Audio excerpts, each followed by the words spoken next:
Chers frères et sœurs en Christ, c'est avec une grande joie et humilité que nous nous réunissons, une fois de plus. Aujourd'hui, nous sommes appelés à unir nos cœurs, dans la louange et la prière à notre cher Père. J'invite chacun à se joindre à moi en ce moment sacré, où nous cherchons la direction et la bénédiction du Seigneur. Je voudrais vous poser la question suivante: que signifie être vraiment béni, et en quoi cela diffère-t-il de la définition de prospérité du monde? De plus, comment pouvons-nous appliquer la sagesse ancienne du psaume 1 aux défis complexes de nos vies modernes? Aujourd'hui, nous allons explorer chaque verset du psaume 1 pour découvrir les trésors que ces versets contiennent. Plongeons ensemble dans la parole de Dieu pour que nous puissions tous en ressortir renouvelés, revigorés et plus alignés avec la volonté de Dieu pour nos vies. Alors, en ce moment, laissez dans les commentaires votre prénom, suivi de la phrase « Que Dieu bénisse ma vie ». Écrivez avec une grande foi, car cela revient à déclarer cela dans votre vie. Le psaume 1, avec seulement 6 versets, contient une richesse de sagesse et de guidance sur la façon de vivre une vie pieuse dans un monde impie. Le verset commence par une déclaration frappante: « Heureux l'homme qui ne marche pas selon le conseil des méchants, qui ne s'arrête pas sur la voie des pécheurs, et qui ne s'assied pas en compagnie des moqueurs. » Ce ne sont pas de simples mots, mais une prescription pour une vie bénie. Tout comme les 10 commandements nous disent ce qu'il ne faut pas faire pour vivre une vie qui plaît à Dieu, ce psaume commence en nous disant ce qu'il faut éviter. Maintenant, qu'évite l'homme béni? 3 choses: il ne marche pas selon le conseil des méchants, ne s'arrête pas sur la voie des pécheurs et ne s'assied pas en compagnie des moqueurs.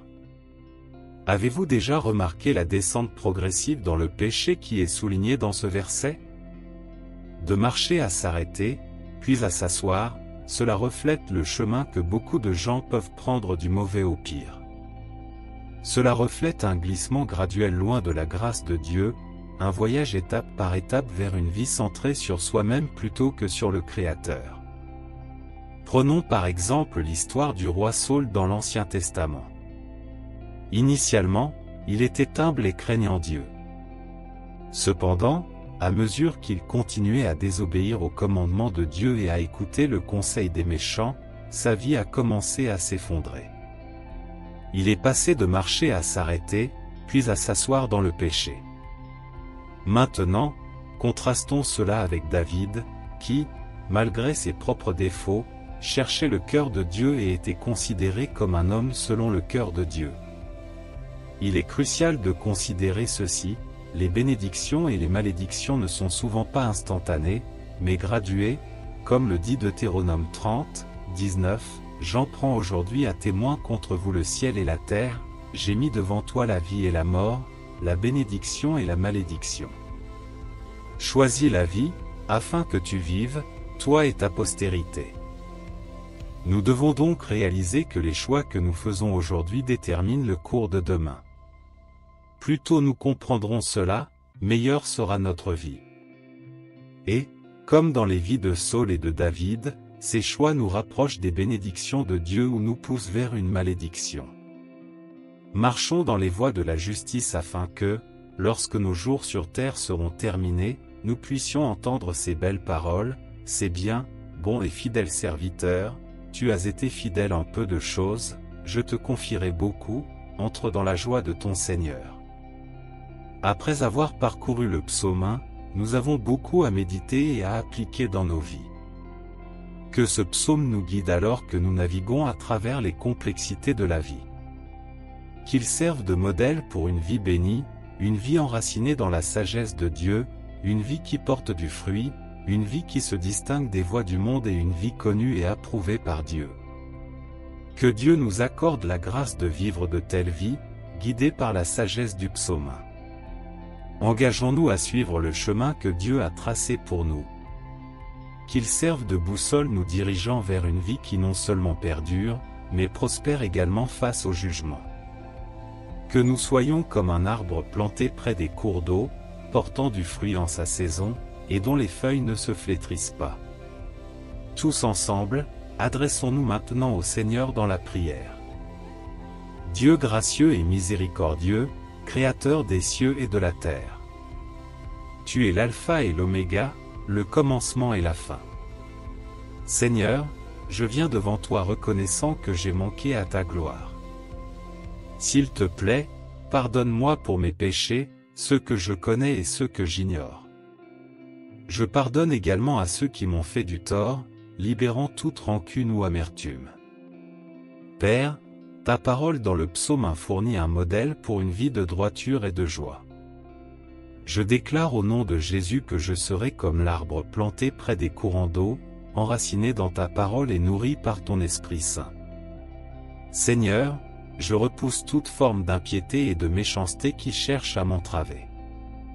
Je repousse toutes les formes de maladie, d'agitation émotionnelle et de confusion spirituelle au nom de Jésus, Dieu Tout-Puissant. Je prie pour une augmentation de la sagesse, de la connaissance et de la compréhension alors que je médite sur ta parole. Je prie pour tes bénédictions abondantes sur tous les aspects de ma vie, le travail de mes mains, mes relations, mes finances et, surtout, ma croissance spirituelle, au nom de Jésus. Je déclare la guérison sur chaque partie de mon corps, de mon esprit et de mon âme. Seigneur, je confie mes proches à toi, qu'ils puissent expérimenter ta grâce immense et ton amour infaillible. Qu'ils reconnaissent ta bonté et se rapprochent de toi. Père, que ta protection soit sur moi et mes proches, nous entourant comme un bouclier.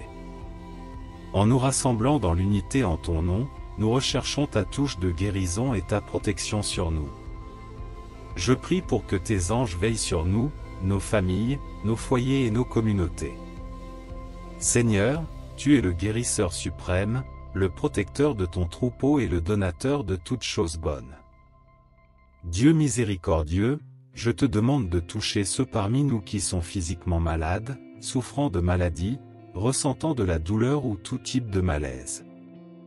Que ton onction de guérison soit libérée sur ceux qui ont besoin de guérison émotionnelle et psychologique.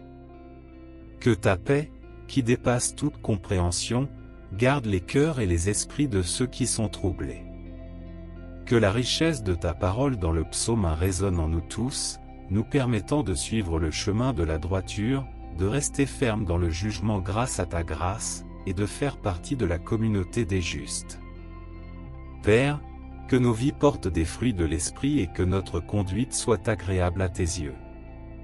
Protège-nous de suivre le chemin des moqueurs, cher Seigneur, et fortifie-nous contre le conseil des méchants.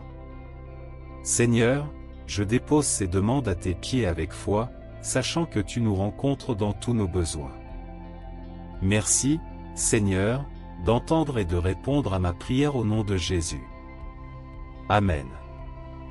Que toutes les bénédictions de cette prière soient maintenant sur vous, au nom de Jésus. Si vous avez été bénis par cette prière, envoyez également la bénédiction à d'autres personnes en partageant la vidéo avec un ami ou un membre de la famille et en cliquant sur le bouton « J'aime ». N'oubliez pas de vous abonner également à notre chaîne pour plus de vidéos qui béniront votre cœur et élèveront votre esprit. Que la grâce et la paix de notre Seigneur Jésus-Christ soient avec vous tous. Amen.